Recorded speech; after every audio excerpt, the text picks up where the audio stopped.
Welcome into the PFF NFL Daily. Today, discussing the Kansas City Chiefs. And Sam, you're writing the article over at PFF.com all about the Chiefs and their offense and what we saw in a limited sample size in preseason week one. Are they running a 1980s, 1990s offense? They got a fullback out there. They have two tight ends. Are the Chiefs changing their offense? And why? Why would they? What are we looking at here, Sam? Yeah, we got to couch it in the caveat that it's just preseason week one. It was only a few snaps with the starters, but everybody's been wondering, what are the Chiefs going to do this season to counter all those too high split safety looks that they got last year that did cause them problems, right? The problems are a relative term for the Chiefs. They were still the number one offense in the NFL in EPA per play, but they obviously struggled against those too high looks relative to what they've been doing the previous few seasons. Tyreek Hill's average depth of target went down a couple of yards. Mahomes made mistakes. Everything was worse. So the whole offseason has been about, well, what is that going to do next season? How are we going to counter that? And I think we've all been thinking, well, they're going to spread it out more. They're going to spread the ball around amongst a bunch of different receivers, not just Tyreek Hill. And maybe they'll run the ball a little bit more into these wide open spaces because you take a guy, into the secondary and you're going to leave up a space in the box. So we're going to see some more running. But in this 11 snaps. This is all we're talking about here. 11 snaps with the first team offense with Patrick Mahomes against the Bears. They ran either 21 or 12 personnel. That's either an extra fullback, or an extra tight end on 8 of 11 snaps. On every single one of those snaps, Chicago had a single high safety, not two. Now, they rotated out of two safeties once, but all of a sudden, Kansas City is essentially able to force teams out of those too high looks that they couldn't get rid of all last season. So I think this is potentially a sneaky way that the Chiefs are going to change their offense a little bit and go on the offensive again, not react to what defenses are showing them, but actually force defenses into something different. And so part of the reason why teams like running the too high coverages from a defensive standpoint is that you pretty much have an extra man advantage in coverage, right? You have 3-on-2. You're trying to get as many 3-on-2s as possible when it comes to covering receivers. And the reason why offenses want single high is because you're forced to, at least on the outside, play one-on-one, right? It essentially leads you to one-on-one coverages.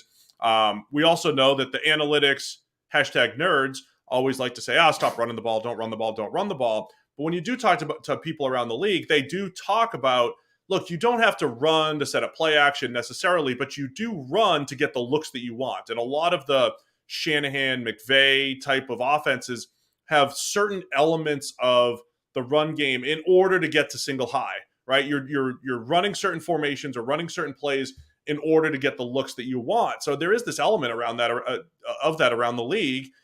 I don't hate it, man. As far as the Chiefs go, we talk about their 4 wide receivers that could be replacing Tyreek Hill, Juju Smith-Schuster, Sky Moore, Marquez Valdes-Scantling, Mecole Hardman.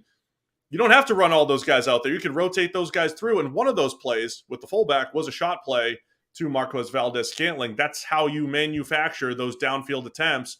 And maybe we are going to see more one-on-ones now because of the way the Chiefs might be running their offense.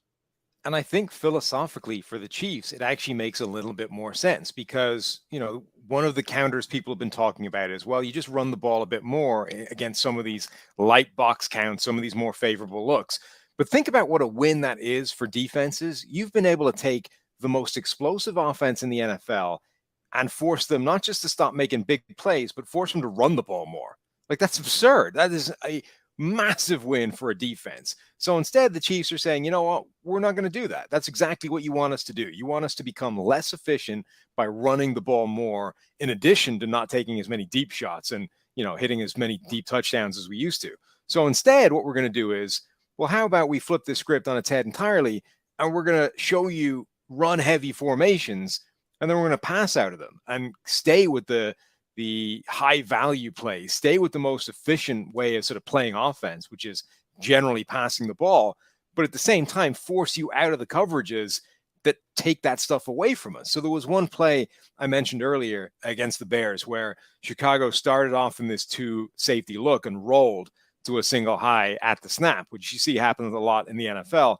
The second they did that, the Chiefs took a shot. They took a deep shot up the seam into the space away from the roll. So essentially into the gap that was being created by the two safeties rolling from a two high look to a single high look. The second they got that look, Kansas City took that shot. That is exactly the kind of manipulation that this type of formation and this type of offense could do for them. Create space that wasn't there last year when teams just lined up in too high and said, you're not having this play. Football fans, join the next generation of fantasy football with Rainmakers Football, their first ever NFT fantasy game from DraftKings. It's the only NFT fantasy game licensed by the NFLPA.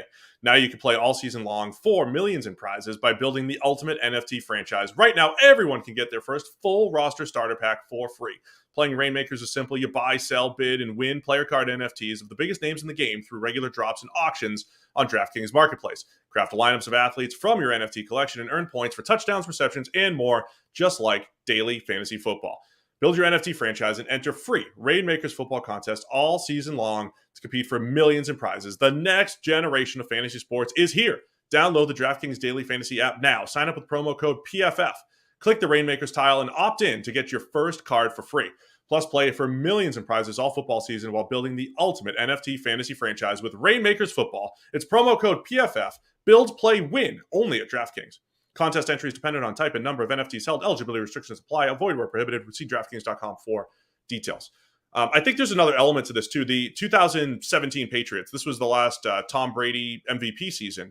So he's the best quarterback in the league that year. They ran a fullback out there more than any team in the league. The Atlanta Falcons that year under Kyle Shanahan had a fullback more than any team in the league. That's still in this era of football, Sam, right? This spread to run, spread to throw type of era. But they kind of went big personnel to throw, right, with the best quarterback in the league in Tom Brady in New England. They also, the following year in the Super Bowl, remember they couldn't figure out the Rams defense until they started throwing two backs and two tight ends in there. They went run heavy personnel, but then they spread them out across the field. I also think there's this element for the Chiefs. If they keep running two backs or two tight ends out there, it's not just running I formation football. They can also go to their empty set, and that creates mismatches for their best mismatch weapon, which is Travis Kelce. You can't just throw a corner on Kelce if you're running this heavy personnel. So I think there's a strategic element or a tactical element to getting Kelce his matchups as well.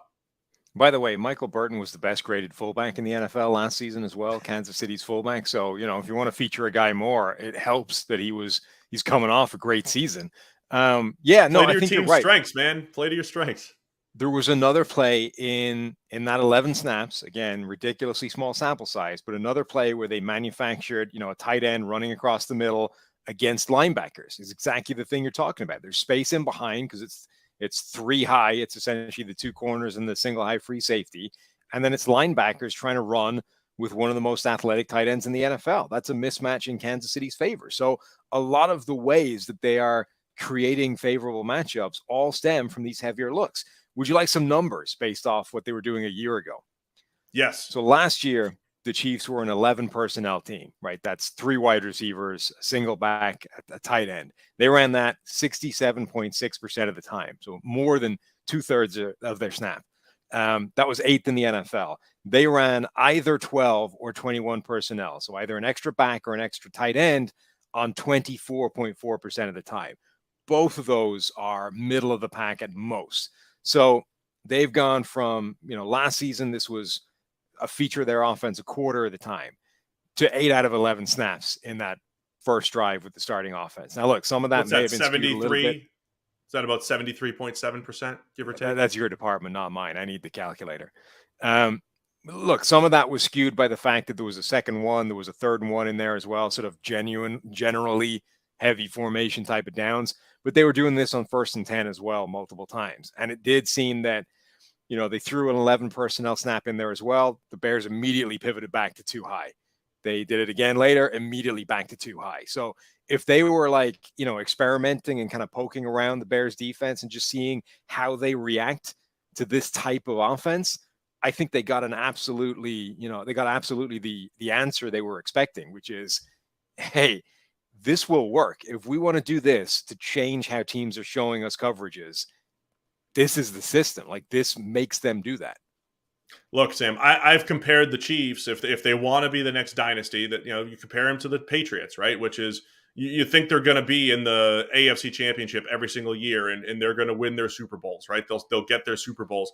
But if you're going to be the Patriots of that 20-year stretch, the Patriots were really good at adjusting to their personnel, changing things up, adjusting to the league. I can't wait. It's only 11 snaps, but I can't wait to see if this is the adjustment that the Chiefs make going forward, and if this is another way to just unlock more greatness from Patrick Mahomes, Andy Reid, and that entire offense. It's the PFF. And